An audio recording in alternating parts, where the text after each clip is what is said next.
Gary Williams here. Some friends of mine are making a difference in the community, and one of the ways they're doing that is helping to sponsor this podcast. Petroselli Homes Realty Group is a boutique brokerage service located in downtown Niles. They offer a personal and intentional touch to the home buying and selling market. They take the time to learn each client's story, much like this podcast, because to them, the first step in linking buyers to the home of their dreams starts with understanding and a great deal of trust. John and Jennifer Petroselli have had the honor of helping countless buyers and sellers make effective real estate decisions to plant their roots, raise their families, expand their wealth, or simply relax and retire. So if what I've described is what you might be looking for in a realtor, I suggest getting in touch with Petroselli Homes on Niles Boulevard in downtown Niles. Now, coming to you straight from Fremont, California, this is the Fremont Podcast, dedicated to telling the stories of the past and present of the people and places of the city of Fremont, one conversation at a time. Now, here's your host, Ricky B. Hello, Fremont. You are listening to episode number 15. That's right, episode number 15 of the Fremont Podcast. Well, today I have a friend with me who is from right here in Fremont, and he is the owner of Vallejo Street Dahlias. Max has lived here most of his life, and he has taken what once was a hobby that he learned from his father and his family members and turned it into a small business. But more than that, Max has found a way to use his business and his passion to bring a little bit more beauty to our community and to make Fremont a little bit of a better place. So if you want to be inspired and if you want to learn more about this little business thriving down in Niles, then you'll want to listen to this episode. So stay tuned and listen to my conversation with Max from Vallejo Street Dahlias.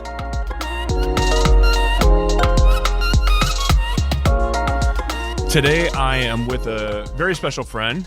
Max Critchfield is the founder and owner of Vallejo Dahlia Farm. I don't know, is that Vallejo Street Dahlias. Vallejo Street Dahlias. And for those who are not familiar with flowers, the first time that I ever saw Max's dahlias, I think I first saw them at Devout Coffee because he would bring them in and kind of donate. I don't know if it was donate or if there was some deal going on, but he would have them on the counter in the shop, and I thought they were fake.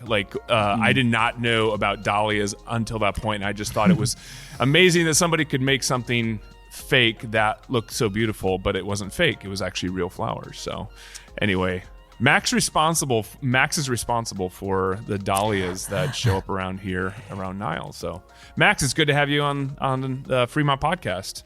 Man, I'm excited to be here. Thanks for having me. Yeah, man. And I will say this too, and I want you to tell us a little bit about this before we get into the whole Dahlia farm thing. But sure. You and I've been here, going on 8 years, and you're one of the first people that I met and became friends with when we moved here that long ago. And I've known you that long, but back then I don't think you were growing dahlias. So tell me a little bit about your past, and did you grow up in Fremont? How did you get here, and what were you doing before you started growing and selling dahlias? Yeah, so I did grow up in this area. I was born over in Oakland, and my family, we moved here to Niles when I was 5, and spent my childhood here, and then went away to college, went up to UC Davis, and then I came down. I lived in Benicia for almost 9 years, and then about 6 years ago, we moved back to Niles. And kind of our dahlia journey started a few years before that. But yeah, I'm a native of the East Bay, love it here, and love being a part of this community. Yeah. Yeah, I think that when we first met you, I think I felt like you were someone who really loved Fremont, and I could just tell that you kind of made up, for me, a historical, cultural aspect of Fremont that really drew me in. So I love that. But so what got you into dahlias? Like, what and specifically dahlias. Tell me that story. How did you get into all this? Yeah. So I would say it's probably about 10 years ago now. We were living in Benicia, and we had a condo, which did not have a yard. I grew up, gardening. My dad actually for a few years leased some land over on Peralta. There's like a field. It's next to a mortuary. I forget what the mortuary is called. Oh yeah, but it's kind of over kitty corner to like Mojo's and maybe that taco truck. Or it's before that. Okay. Maybe it's Chapel of the Roses. But anyway, it's like right after Maury and Peralta split. So my dad leased that land, and we like grew cantaloupes and tomatoes there just because, pretty much. So kind of grew up just kind of being outside and gardening and things like that. And so 10 years ago, my uncle brought some tubers, which are kind of the roots that dahlias grow from. He brought them to like an Easter family dinner and just said, hey, he was living in San Francisco. I think dahlias are the official city flower of SF. Wow. And he and his roommate were growing these at their house. He was part of the Dahlia Society, I think, of San Francisco. And so he's like, hey, here's these tubers, they kind of look like skinny potatoes. He brought them to the dinner and said, hey, these are like cool flowers. You should take some home and grow them. And I was like, okay.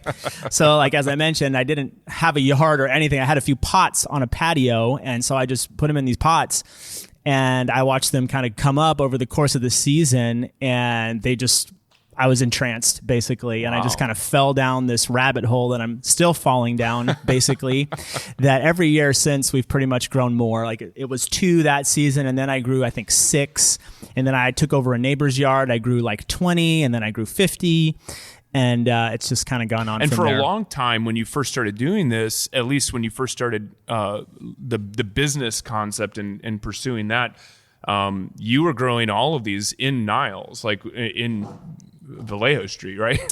That's right. That's where the name comes from.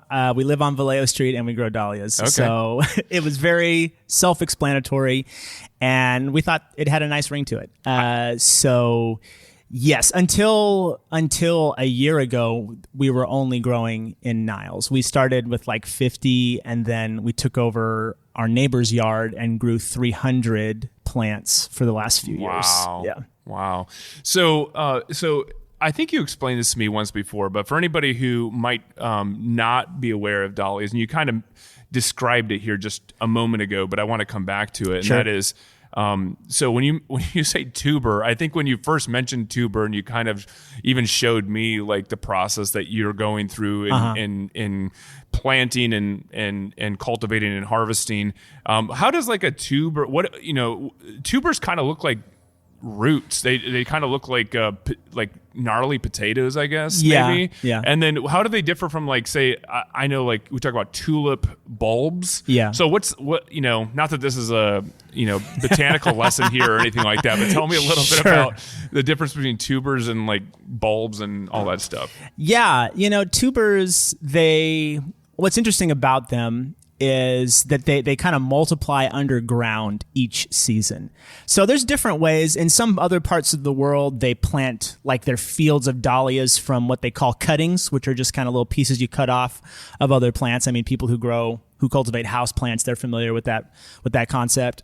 But basically, yeah, the tuber is just part of like the root structure of the plant. So like we plant in just a few weeks, we're going to be planting our tubers out in our field. And over the course of the season, a big plant, 3, 4, 5 feet tall, comes up, and the plant produces more tubers kind of around its stalk over the course of the season. And so that what we then do, in the winter in November, basically, is we dig up those root balls pretty much.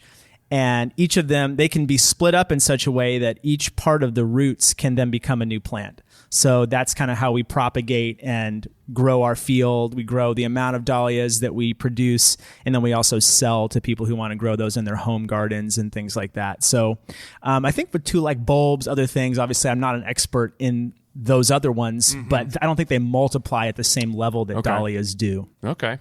So when you have a tuber sale, like I think you're in the middle of one right now. When you have a tuber sale, so those are all the tubers that you've dug up from previous years, getting other people to go ahead and plant their own. Exactly. And then you're going to use some of those for next year's harvest or this coming year's harvest. Exactly. Yeah, that's Yeah. great.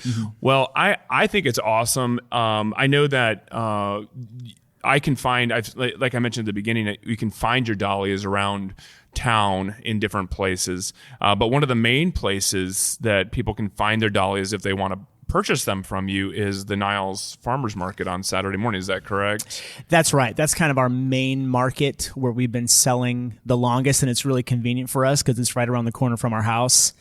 And we've started selling on a platform called Gather Flora, which they have a stall at the San Francisco Flower Mart, and they connect kind of local sustainable flower growers with florists and the public. And so that's been a really great partnership for us to provide florals to interested florists who then use those for weddings or special events or bouquets, things like that. Wow, that's great. And as you've grown your business now, I mean, because I'm starting to see an expansion here that's really, really exciting. And I know it's something that is a passion of yours that you want to see grow. You've now expanded from growing just on Vallejo Street to south of here as well. Tell me a little bit about that and how's that going? What's going on down south? Yeah. So like, as I mentioned, kind of agriculture, gardening has been a part of our family story. My grandfather, they were growing strawberries over in Newark. In fact, I think they kind of took over his farmland, his strawberry field, to build the Newark City Hall or police station. So we've kind of been growing in the Bay for generations. And so I think it's meaningful to me personally to be a part of that story of our family and our region. And so after kind of my grandfather got out of strawberry farming, he worked at Leslie Salt for like 30 or 40 years, like the rest of his life. And my uncles did as well. And and so when my grandfather passed away recently, his house fell to my mom and her siblings, and they kind of wanted to return to that agricultural history of our family. And so they wanted to take kind of the proceeds of the sale and purchase, maybe some farmland. And we kind of have some property out in the valley that we lease to a farmer. But it's not exactly a destination out there, where you want to go and spend time. So they were like, maybe someplace like a little nicer, where we want to go and visit. So they were looking in the Santa Cruz area, and this piece of farmland was about 5 acres with kind of a emphasis on rundown farmhouse on it. And in fact, there were some buyers previous to us who they accepted their offer before ours, but they couldn't get a loan for the place because it was so bad. So they came back to us, and my mom and her siblings had cash from my grandfather's sale. So we purchased this property just like a year and a half ago. And my mom said, hey, you could grow as many flowers as you want on this property. Wow. It has a well. Wow. And it's just a very fertile, beautiful area. Most of the strawberries that are grown, I think, in the country come from Watsonville. They grow berries there, Brussels sprouts. There's just millions of acres of just beautiful land. So we feel super fortunate to have a great space. It's a part of our family, and to grow beautiful flowers. Yeah. So. And you made another big step. You and I just talked about this before we started recording, but you made another big step in your business. You've got an employee that's working for you. Yeah. and she's primarily centered down in the Watsonville area then. Right. Yeah, I think, as a small business, kind of your first big step is just going beyond you. A lot of times I tell people like, yeah, Vallejo Street Dahlias, but it's like, it's just me, like, my business has a name. It's just me. But for it to continue and grow, it's like, it has to be more than me, for it to kind of have a life and a sustainability. So that was a big step for us. We hired Ella. She's great. And she lives down in the area. And so it's just fun to see people share the passion that we have for what we do and sharing beauty with people. And so that's an exciting addition for our 2022 season and beyond. That's awesome. Well, Max, I know you as well. You're an artist. You capture a vision, and you've got ideas. An idea guy. So as you are owner operator of this business, Yeah. and as you are really a Fremont resident, lifelong, for the most part, what is it that you envision for maybe yourself, or you envision Vallejo Street Dahlias being exactly in our community? What is it that you love? Maybe what you already see in the Fremont community that you love, but that's something that maybe you feel like this endeavor of yours is also bringing to the community, and you hope to contribute to the community. What does that look like? Yeah. I think, we've kind of a recent tagline, which has always kind of been my heart and kind of driving passion that we've just kind of put words on, is this idea of stewarding beauty by the bay.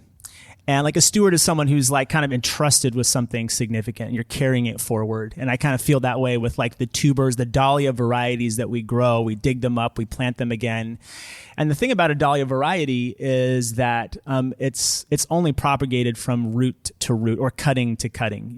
So if there are varieties that people stop growing, they just disappear, and because of dahlia genetics, which I won't get into, it's kind of almost impossible to get that again. Wow. In the exact same way, so we really feel like it is sort of this being entrusted with this beauty that makes a difference for people, like especially in this last season, where it was really hard, and it was hard to find, optimism sometimes, or hope exactly that people would come to the farmer's market and say, this is like the highlight of my week, is just walking away from here with a handful of flowers in my hand, and just reminding me that beauty exists in the world, that the sun's going to come up again. And it was just, people say that, but especially in this last season, it was like I feel that, and that just holding these flowers in my hand, maybe it reminds me of somebody who's passed on, that flowers meant something to them, or just that today's going to be okay, and that flowers, it doesn't mean that for everybody, but it can mean that for many people. And so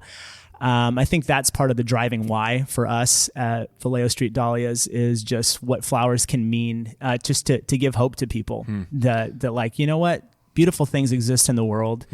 And I'm going to keep going, because I saw this beautiful flower. Like you pointed out, a lot of people look and like, this seems fake.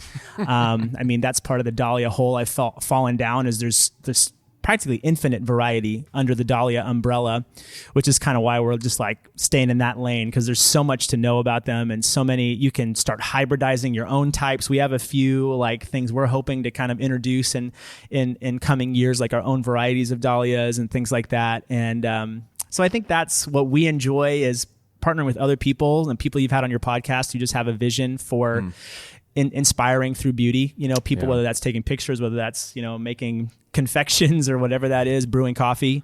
And those are the people we like to run with, and just stewarding beauty is That's really awesome. something that drives us in the community. Yeah. That's awesome. As you were talking there, I just had this vision of maybe 20, 30 years down the road, people come to Fremont, and Fremont's kind of known for their dahlias, and they kind of think back, where did this start? And they realize that the Vallejo Street Dahlias was kind of like this birthing point of people really adopting dahlias into their home and into their lives, and it actually becomes a place of memory and hope, and maybe a turn of events past COVID to where the dahlia kind of becomes this representative of new life and new beauty. So That would be beautiful. I love that, man. Well, before we go, I want to ask you about one more thing that I actually have to say that I'm a bit jealous of, but I want you to tell me about your bus.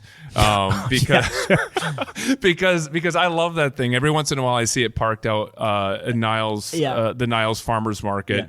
And for people who might not know who it belongs to, Max is the owner, the proud owner of that bus. So tell me a little bit about your bus as we wrap things up. Sure. We call it Rosie, the Rosie Bus, and you can follow us on Instagram at the Rosie Bus. And it's a 1969 Gillig bus. It was made here in Hayward. It rolled off the line the day after Thanksgiving in 1969. So it's very beautiful. It was a former church bus, and it's been maintained and used basically since then. And it's just beautiful. And obviously, being a flower person, like it shouldn't be surprising that I'm an aesthetic person. And I have a bus driver license I actually got when I was up at UC Davis driving the bus. So I saw it, and it was just going to kind of go to a junkyard or something. And I was just like, man, this bus deserves a second life. It needs to be appreciated and loved. So, we just kind of negotiated a sale for it, and they let it go for pretty cheap. And so the vision is to turn it into what's maybe commonly called a schoolie, which is kind of like building an RV inside the shell of the bus. So we've taken out all the seats. It's mechanically sound. Obviously, they don't build them like they used to. It's really bulletproof. It just kind of like it start up, go, and stop. Like that's what it does. That's what it does.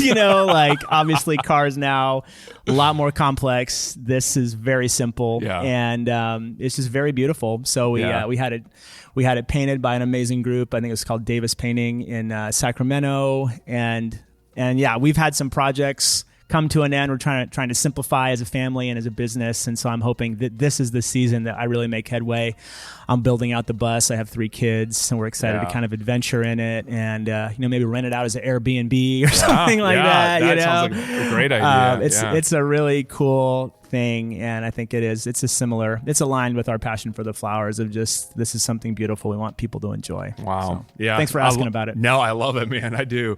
I want to thank you for stewarding the beauty that you've been given and that you see around you. I do think it's people like you and you personally who see that vision and really do something about it. And I think we see that in people scattered throughout Fremont, which I think is amazing. But I just love the fact that in the presence of the Silicon Valley, we see these things, these very physical, tangible, beautiful things being stewarded by people like you, and it makes a difference. It makes a difference. So thank you. Thanks for saying that. Thanks for being on the podcast, Max, and look forward to seeing you guys more around town and at the Niles Farmers Market. You're welcome. Follow us at Vallejo Street Dahlias, and you check us out at vsdahlias.com.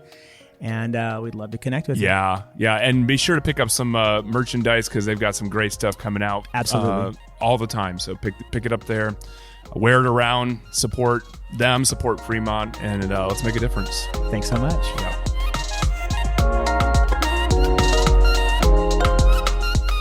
You've been listening to the Fremont Podcast.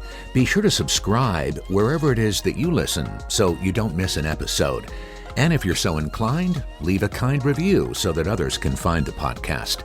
To stay connected with us, you can find links to our social media and other content at thefremontpodcast.com. This episode was hosted, edited, and produced by Ricky B. Music provided through Soundstripe.com. I'm Gary Williams. Join us next week on the Fremont Podcast. Muggins Media.